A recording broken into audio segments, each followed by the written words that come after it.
સમાચાર મહેસાણાથી, જ્યાં સોમનાથ મંદિર પરના હુમલા મુદ્દે નીતિન પટેલનું આવ્યું છે નિવેદન। નીતિન પટેલે મહેમૂદ ગઝનબીની સરખામણી શ્માન સાથે કરી હતી। ગઝનબીનું લક્ષણ લૂંટ કરવાનું, મંદિરો તોડવાનું હતું।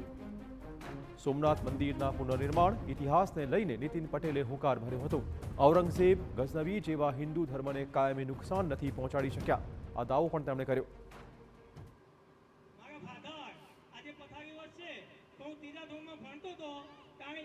આ મોહમ્મદ ગજની વારંવાર ભગવાન સોમનાથના મંદિર ઉપર હુમલો કરીને લૂંટી જતો હતો અને બીજું એનામાં એક અપલક્ષણ હતું કે લૂંટ તો કરે પણ મંદિરોને પણ એ તોડી નાખતો હતો।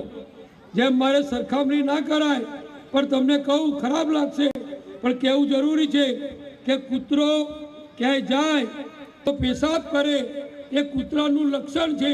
એ મોહમ્મદ ગજનીનું લક્ષણ હતું કે લૂંટ કરે, આપણી બહેન દીકરીઓ ઉઠાઈ જાય, આપણી બહેન દીકરીઓ ઉપર બળાત્કાર કરે અને પછી આપણા હિન્દુ ભવ્ય મંદિરોને એ તોડી નાખતો હતો।